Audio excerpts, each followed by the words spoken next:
Hey guys, welcome back to another session of the Hopry. My name is Mark Starr. I'm Tim Pratt. And today, I gotta be honest with you, man, I'm really excited to share this beer with you. I just got this in a trade not too long ago. It is from a brewery called Allagash, and it's a brewery that, we just haven't had on the Hopry, but No. I think maybe once. I think I did the Allagash White, maybe in the early part of, I think it might have even been the end of 2009, but what beers have you had from Allagash? I've had a grand total of one. That is the white. The white, well, but this clocks in at 9.5%. And one of the things that I think makes this one really interesting is that it's actually brewed with two types of yeast. So they use a Brettanomyces yeast strain, which I'm really hoping gives it kind of a funky characteristic, which I've grown to love. But also they use a Saison yeast. And that should add, a little bit of earthiness, Yep. Depending on, how they used it. But honestly, that Brett's probably going to take over. If they're calling it wild, it's going to be funky, you would expect. I really hope it is. And, I know we've talked a lot about, sours and sour beers lately on the Hopry. And, again, we're happy to bring in another one. And, Mark said it at the beginning of this one. He's pretty jazzed about having this one. I'm pretty jazzed about giving it a try. I was a big fan of the Allagash White. And that's really my only experience with Allagash up to this point. So, well, I've really been fascinated with Allagash since I read, I think probably at the beginning of last year, at the end of 2009, where they set up their cool ship, where they actually brewed one of the only real spontaneous fermented beers in the United States. They poured in, you can do some research on YouTube and you can find some videos out there where they have the big open square tanks that they put kind of out in the middle of the woods to let the bugs and yeast and airborne particles fly into it. And in addition to that, not only we've got all this crazy yeast stuff going on, it's been aged in oak barrels. Yeah. And I'm an absolute nut for anything that's been barrel aged for any amount of time. I think it adds a depth of complexion to a beer that you're never going to get unless you do that. And honestly, the few barrel-aged sours that I've had so far up to this point have all been just fantastic. It really is nice, though. It's got a nice, almost amber kind of color to it. I'm holding it off to the side, so we got a nice lamp over there that I can see, so I'm not goofily staring. it's like a really warm honey color. Yeah, warm honey, amber. Slightly hazy. Yeah, but not too bad. I mean, really, it's pretty clear. Yeah. Off-white head. Comes back. I mean, there's not a whole lot that hangs around. Yeah. Little bit of lacing on the glass, not a heck of a lot. Enough to, I guess, remind you that a beer was on the glass. But there's, not much. So I do get a little bit of the Brettanomyces out of there, maybe a touch of the oak. I wouldn't say that the oak is right at the forefront, but there's almost like this butterscotch character that I'm getting out of there. Kind of like a Werther's candy. It's very butterscotchy, oaky. Now see, on that smell I got a lot more of the Brett character. Okay. And maybe I'm thinking of it just because of the color. I don't know, but let's taste it. Yeah. And That's the only way we can tell. it's the only way we can tell. How about it? Right off the bat, I'm not that crazy about this beer. It's very, very tangy.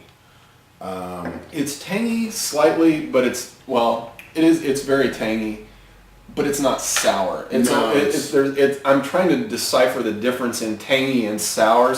Sour to me is like Cantillon or La Roja or La Folie, something like that, where it's just like, you want to gleek afterwards. You can definitely get that medicinal band-aidy kind of, which almost goes a little more lacto. But it's the lactobacillus is really kind of what you get straight band-aid. I think what's puzzling me is that normally from a beer of this caliber, of this style, there's a lot more that kind of hits you in the face up front that says, I'm coming at you with the funkiness, I'm coming at you with the tartness. I don't know that anything is really kind of hitting me in the face and saying, this is what I am. And I do have a feeling that some of that funkiness is going to subside as it warms a little bit, and then maybe the grainy or maybe some of the more bitter or some of the more hoppy characters are going to come out in this. But this is not a hoppy beer at all. It's not meant to be. It shouldn't be. But you would expect to get some of the flavor from the grains that are in there. Not getting a whole lot of that. Really, I'm getting a whole lot of wild yeast is what I'm getting.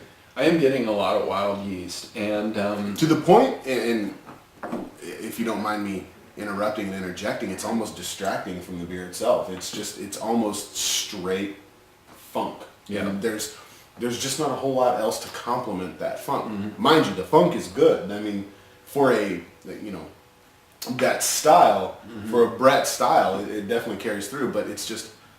I think ultimately where I'm landing with this is, when you talk about breweries like Allagash, you talk about breweries like Dogfish Head, there's a certain expectation you have for their beers.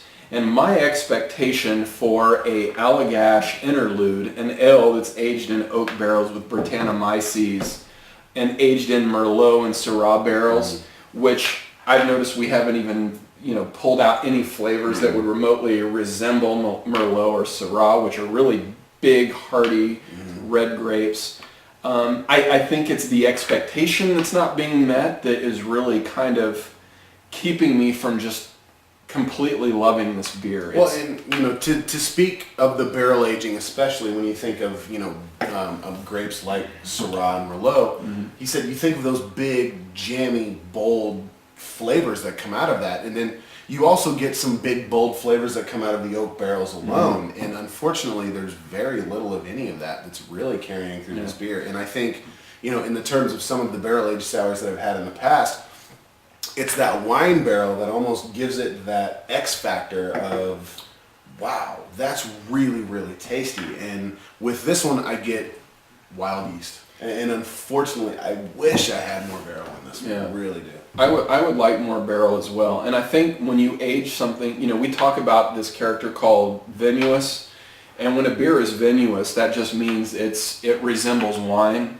And as I say that, I can kind of get, and maybe try another sip of that, I can really kind of get a vinous character out of there. I can get a wine-like characteristic, but I'm not getting the flavors of those styles of wines that they bring up. And to your point, I really think the Brettanomyces is the star of the show. You might get a little bit of that kind of musty wine on the nose, but really it just doesn't carry through on the flavor, which unfortunately I will say is a disappointment for me on this one. Yeah, I don't think I'm going to go out of my way to get it. And to be honest, I think this is a beer that's like $20-some a bottle. So really? Wow. I think probably a little pricey for the enjoyment factor, and maybe that's part of what's getting me as well. I had very high expectations because it's Allagash. I had very high expectations because it's a wild ale. I had very high expectations because it's $20-some a bottle, and I just don't really feel like it's delivered. Yeah, so. I didn't know that. Now that I know that, I feel even more let down. Yeah. Well, guys, thanks a lot for coming back to the Hopry.